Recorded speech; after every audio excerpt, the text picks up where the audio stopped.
नमस्कार दोस्तों, स्वागत है एक बार फिर से। आज दिन भर की फटाफट खबरों में आपको बता दें कि पिछले 24 घंटे में रिकॉर्ड तोड़ 20,903 कोरोना वायरस के नए मामले, मृतकों की संख्या 18,000 के पार। दरअसल दोस्तों आपको बता दें कि देश में कोरोना वायरस के रिकॉर्ड 20,903 केस सामने आए हैं और संक्रमितों की कुल संख्या बढ़कर अब 6,25,544 हो गई है। पिछले 24 घंटे में 379 लोगों की मौत हो गई। आपको बता दें कि अब मृतकों की कुल संख्या बढ़कर 18,213 हो गई है। अगली बड़ी खबर, कोरोना की जांच करानी है तो दिखाना होगा आधार कार्ड या फिर वोटर आईडी कार्ड, लोग लिखा रहे फर्जी पते। दरअसल दोस्तों आपको बता दें कि कोरोना की जांच कराने वालों को अब आधार कार्ड, वोटर आईडी कार्ड जैसे सरकारी दस्तावेज वाले पहचान पत्र दिखाने होंगे। आपके द्वारा लिखाए गए मोबाइल नंबर की भी मौके पर जांच की जाएगी। सटीक निगरानी के लिए ICMR के निर्देश के बाद दिल्ली सरकार ने इस संबंध में आदेश जारी किए हैं। मुख्य सचिव विजय देव की ओर से जारी आदेश में कहा गया है कि सरकार की ओर से जारी पहचान पत्र दिखाना होगा, इसके बाद ही जांच की प्रक्रिया आगे बढ़ेगी।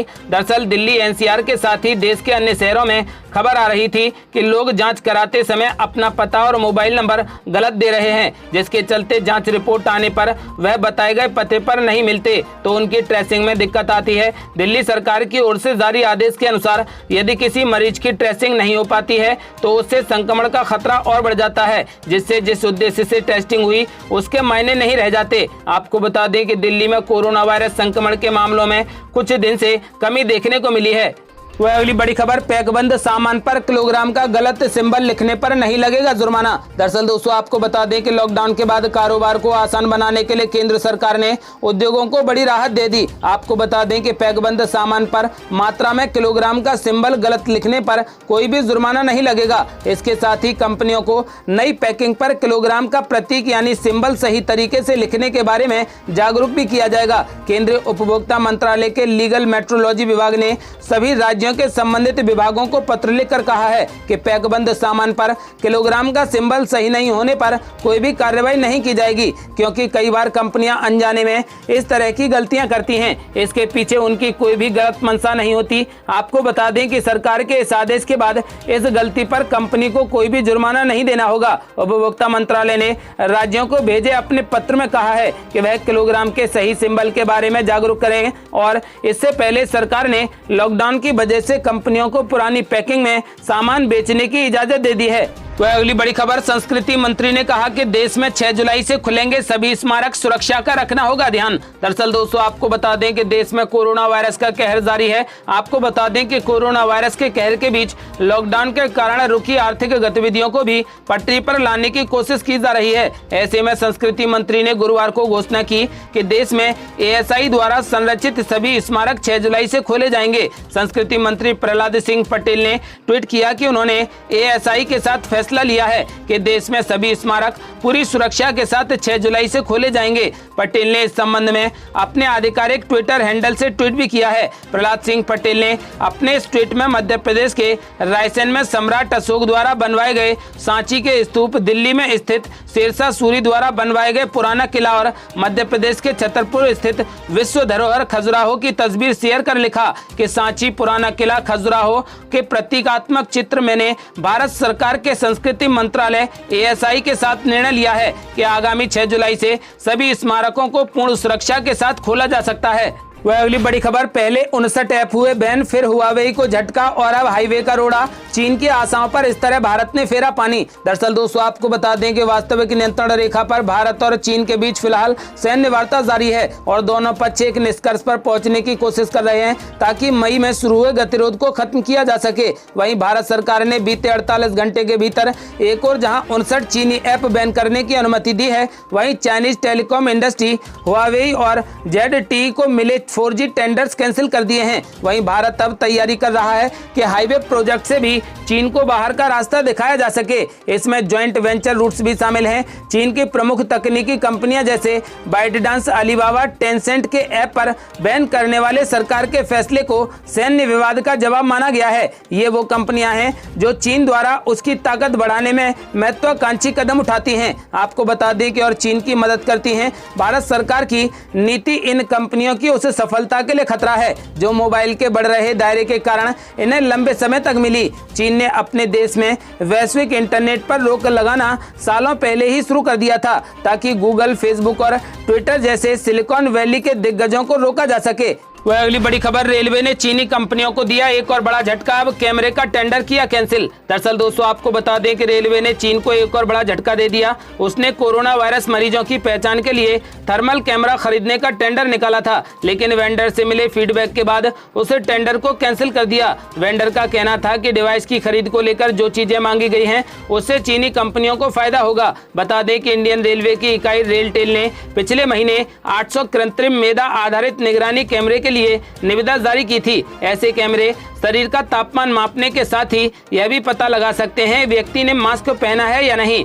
आपको बता दें कि रेलटेल के प्रवक्ता ने पुष्टि की कि कंपनी ने पैनल में शामिल कारोबारी इकाइयों के लिए टेंडर निकाला था। कई भारतीय कंपनियों के पत्र के बाद टेंडर को रद्द कर दिया गया था। आशंका थी कि कैमरे की खरीद को लेकर जो चीजें मांगी गई हैं उससे चीन की कंपनी हिकविजन को फायदा मिल सकता है। वह अगली बड़ी खबर, 5 साल पहले लैप्स हो गई बीमा पॉलिसी को दोबारा चालू कराने का खास मौका। दरअसल दोस्तों आपको बता दें कि अगर आपने पोस्ट ऑफिस से बीमा लिया है और पॉलिसी 5 साल पहले लैप्स हो गई है तो आपके लिए अच्छा मौका है। पोस्टल डिपार्टमेंट के डाक जीवन बीमा विभाग ने डाक जीवन बीमा और ग्रामीण डाक जीवन बीमा की पॉलिसी को दोबारा चालू कराने का मौका दिया है। डाक विभाग के ट्वीट के मुताबिक ऐसी पॉलिसी को चालू कराने का मौका है, लेकिन इसे 31 अगस्त तक रिवाइव कराना होगा। ट्वीट के मुताबिक ऐसी पॉलिसी को 31 अगस्त 2020 तक दोबारा शुरू करने का मौका दिया जा रहा है। इसके लिए नजदीकी डाक विभाग के दफ्तर से संपर्क करना होगा। आपको बता दें कि वहां पर पॉलिसी धारक को लिखित में आवेदन करना होगा। डाक जीवन बीमा की सुविधा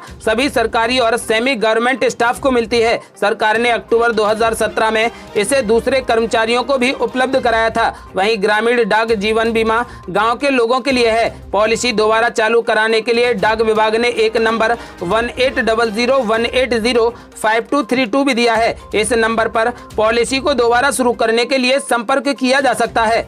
वह अगली बड़ी खबर, फेयर एंड लवली क्रीम का नाम बदलकर ग्लो एंड लवली किया गया। ब्लैक लाइव्स मैटर आंदोलन ने बदला नजरिया। दरअसल दोस्तों आपको बता दें कि FMCG company Hindustan Unilever limited ने कहा कि उसने अपनी त्वचा देखभाल उत्पाद brand fair and lovely cream से फेयर शब्द हटाकर उसका नाम ग्लो एंड लवली कर दिया है। कंपनी के अनुसार इस ब्रांड का नया नाम ग्लो एंड लवली होगा। कंपनी ने सुंदरता के सकारात्मक पहलू में और अधिक समावेशी दृष्टिकोण अपनाया है। हिंदुस्तान यूनिलीवर लिमिटेड ने एक बयान में कहा कि पुरुषों के लिए उसके उत्पादों की रेंज को अब ग्लो एंड हैंडसम कहा जाएगा। आपको बता दें कि हिंदुस्तान यूनिलीवर ने एक बयान में कहा कि अगले कुछ महीनों में ग्लो एंड लवली ब्रांड खुदरा दुकानों पर उपलब्ध होगा। इसके साथ ही इस उत्पाद के साथ भविष्य के नवाचार सामने लाए जाएंगे। आपको बता दें कि कंपनी ने इससे पहले 25 जून को अपने लोकप्रिय skin care brand fair and lovely से फेयर शब्द हटाने की घोषणा की थी। अगली बड़ी खबर, दिल्ली में टाटा नमक की नकली फैक्ट्री का भंडाफोड़, 3000 किलो नकली नमक बरामद, दुकानदार गिरफ्तार। दरअसल दोस्तों आपको बता दें कि दिल्ली पुलिस ने राजधानी के प्रहलादपुर बांगर इलाके में एक दुकान पर छापेमारी कर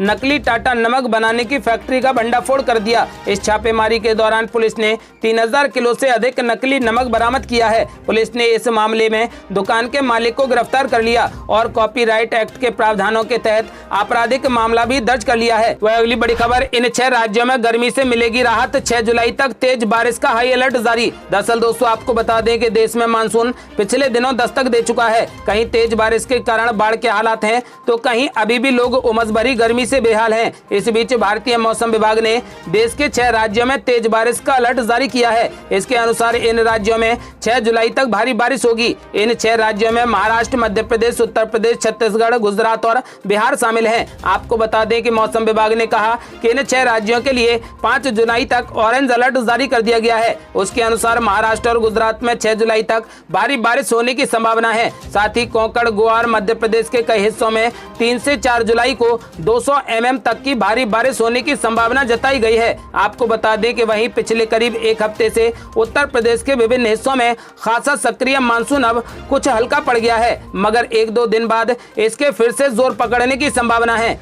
वह अगली बड़ी खबर, आईसीआईसीआई बैंक देगा 1 करोड़ रुपए तक का लोन, आपकी बचत ही बन जाएगी अमानत। दरअसल दोस्तों आपको बता दें कि आईसीआईसीआई बैंक ने लोन के लिए नई सर्विस शुरू की है। इसमें ग्राहक इक्विटी और डेट म्यूचुअल फंड स्कीम के बदले 1 करोड़ रुपए तक का लोन ले सकते हैं। इस स्कीम का नाम Insta loan against mutual fund है। आपको बता दें कि बैंक लोन डिजिटल तरीके यानी बिना कागजी कार्रवाई के देगा। यानी इस सुविधा का फायदा ओवरड्राफ्ट के रूप में बिना शाखा पर जाए और बिना डॉक्यूमेंट दिए ले सकते हैं। इस सुविधा उन ग्राहकों के लिए है जिनके पास CAMS serviced mutual fund units की होल्डिंग है। यह पेशकश कोरोना वायरस महामारी में ग्राहकों को आसान कैश मुहैया कराने के लिए है। अगली बड़ी खबर, रविशंकर प्रसाद का बड़ा बयान, कहा मौके का फायदा उठाते हुए मेड इन इंडिया ऐप बनाए भारतीय। दरअसल दोस्तों आपको बता दें कि सरकार के 59 चीनी ऐप पर प्रतिबंध लगाने के 2 दिन बाद सूचना प्रौद्योगिकी मंत्री रविशंकर प्रसाद ने कहा कि भारत को अपने खुद के ऐप विकसित करने चाहिए। प्रसाद ने कहा कि भारत को विदेशी ऐप पर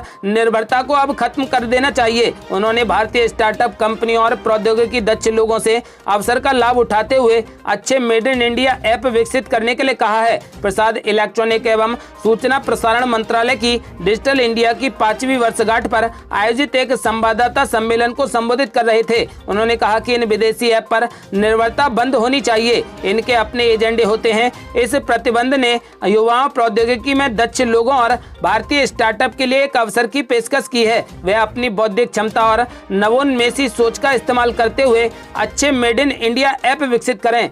वहीं मौसम अपडेट, स्काईमेट वेदर के अनुसार अगले 24 घंटों के दौरान मुंबई समेत कोंकण और गोवा में मूसलाधार वर्षा जारी रहने की संभावना है। तटीय कर्नाटक, केरल, अंडमान व निकोबार द्वीप समूह, असम, मेघालय, मणिपुर, नागालैंड, बिहार के उत्तरी भागों, दक्षिण पश्चिमी मध्य प्रदेश, दक्षिण पूर्वी राजस्थान के कुछ हिस्सों में हल्की से मध्यम बारिश के साथ कुछ स्थानों पर भारी बारिश हो सकती है। गुजरात के पूर्वी क्षेत्रों, मध्य महाराष्ट्र, विदर्भ, मराठवाड़ा, आंतरिक कर्नाटक में हल्की से मध्यम बारिश हो सकती है। तमिलनाडु, उत्तर प्रदेश के पूर्वी और मध्य भागों और उत्तराखंड के कुछ हिस्सों में 1-2 स्थानों पर हल्की बारिश के आसार हैं। पंजाब, हरियाणा, पश्चिमी उत्तर प्रदेश और पश्चिमी राजस्थान में मौसम शुष्क ही बना रहेगा। ये थी अब तक की बेहद बड़ी खबरें। यदि आप भी चाहते हैं कि भारत जल्द से जल्द कोरोना मुक्त हो जाए तो इस वीडियो को लाइक करें, चैनल को सब्सक्राइब करें और घंटी बटन जरूर दबा दें। साथ ही इस वीडियो को ज्यादा से ज्यादा शेयर जरूर करें। जल्दी मिलते हैं बड़ी अपडेट के साथ, तब तक के लिए जय हिंद, जय भारत।